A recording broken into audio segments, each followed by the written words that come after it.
If you are a silver stacker, well, today is a good day to celebrate, as silver has recovered almost all of its losses in the past couple of days. But nonetheless, we should also take stock as to what has been going on with the price action with silver. We're going to do that in this video, and I hope I will be able to encourage you to press on with silver as we explore.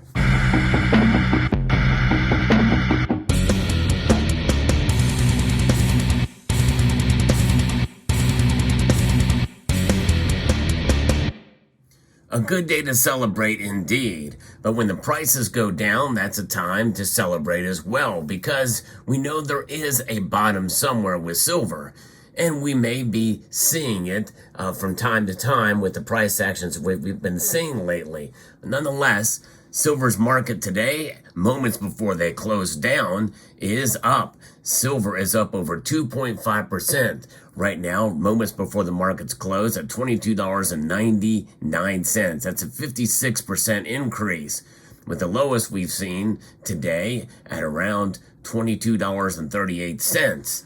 But gold, on the other hand, is up slightly as well too, comfortably above that $2,000 price range. And it's pretty good news for gold, but nonetheless, we have seen silver fall below $22 for a while, and we could still see that again. Make no mistake, that is a possibility. But what's going on? What's the primary reason for these price increases in the metals? Well, retail sales, they fell 0.8% in January from December, as shoppers paused after a strong holiday season, according to the AP.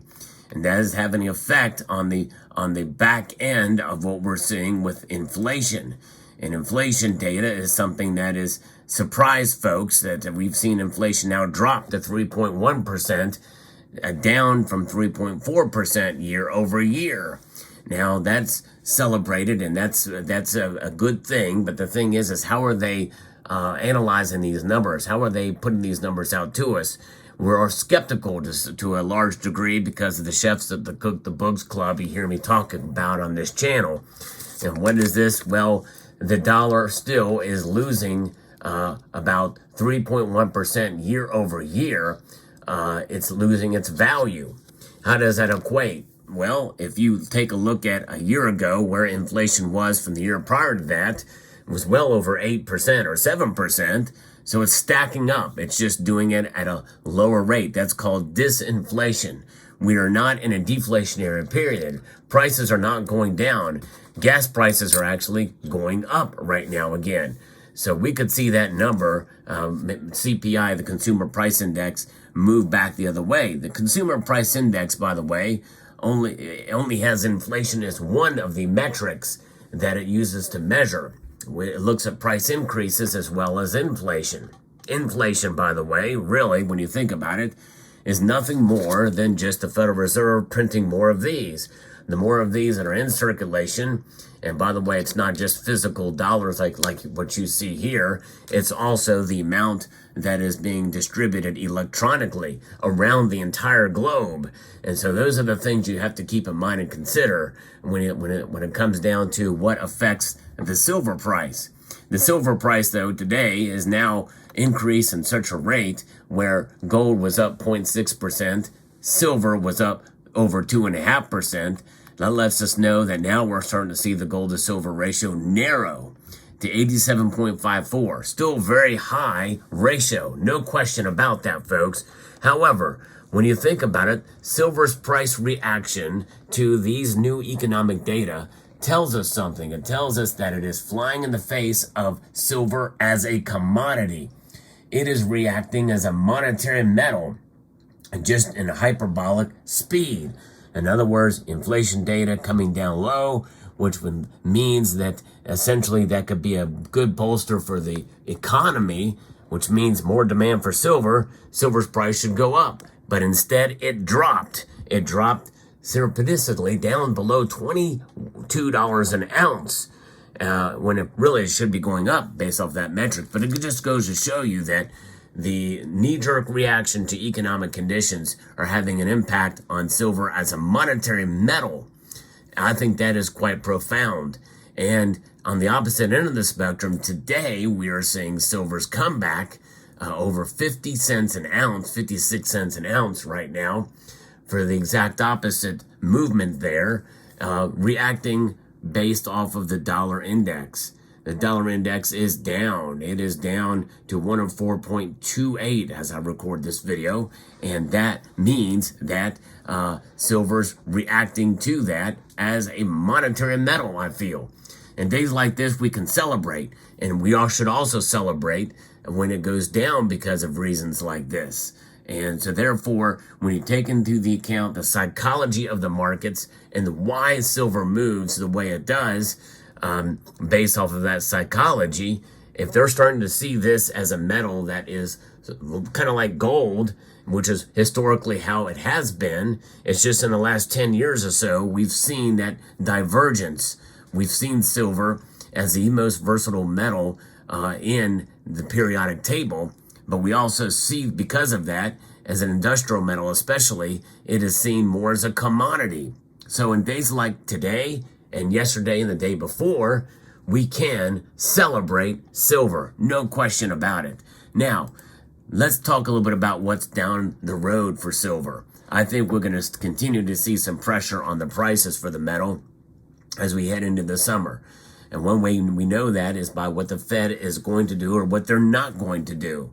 On Wednesday, Chicago Fed Bank President Austin Goolsbee said one bad inflation data could not impact the broader trend, which is that price pressures are coming down to the 2% target. When asked about the timing of rate cuts, Goolsbee said that the central bank doesn't need to wait to reduce inflation to the 2% target to begin reducing the benchmark rates. So there is some hope now from that statement that we may see the prices, that the interest rates may fall. Now, what does it look like for March? Well, in March's meeting, about 90%, 89.5%, according to the Fed Watch tool, think that we're going to see rates remain the same. I think that's a pretty fair assumption, and I agree with that. In fact, I don't think we're going to see rates fall until about July. But Austin Goolsbee's statement, we may see that happen sooner rather than later. Because in May, about 36% say that they're going to lower rates then. 60% say they're going to leave them about the same. And in the June meeting, that's when we see a notable shift. That in June, we're going to see 51% of those that have been surveyed think that the target rate possibilities are down to 500 to 5.25. That's 51%. So most think that it's going to happen in June. I think it's going to happen in July, but there's a lot of different factors that will come into play. And then when it does happen, though, then that means that we'll probably see silver and gold start to really start to show their true price discovery. Well, what does that mean? That means they're going to go up. And I don't think they can necessarily skyrocket when this occurs, especially if inflation is starting to pull back a little bit more. We see disinflation continue to maybe even below 3%.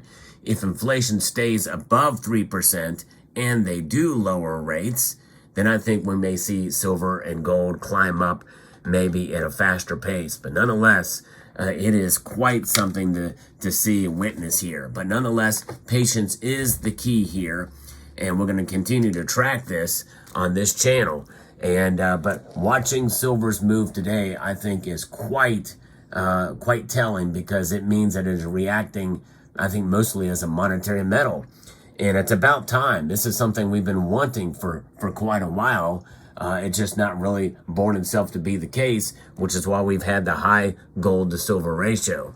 Now, people will dismiss that as being a suppressive force that we're seeing in the markets, and I think that could play some role in that, but never underestimate the power of the natural market to have its way with us, with silver. Now, one reminder I like to tell folks, and that is that no matter the price, silver is a form of wealth. It is a form of savings, an insurance policy, if you will, outside of the current system from which we find ourselves apart. To me, that is an outstanding a reason why we should stack silver. to have a little bit of wealth outside of the system. It can't hurt, right? Even if the price goes down. How much lower can it go before people get really discouraged? I don't know, but I can't imagine it falling below $20 an ounce now. I've called the bottom for silver this year to be about $22.50.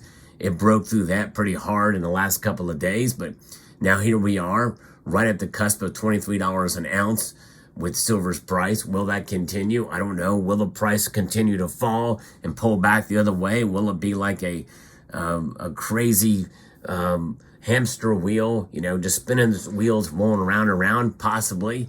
We'll keep an eye on it, but that doesn't change the fundamentals for why we stack. And I'm encouraging viewers to hold fast and to recognize and realize that silver's value is it is much more important than just price.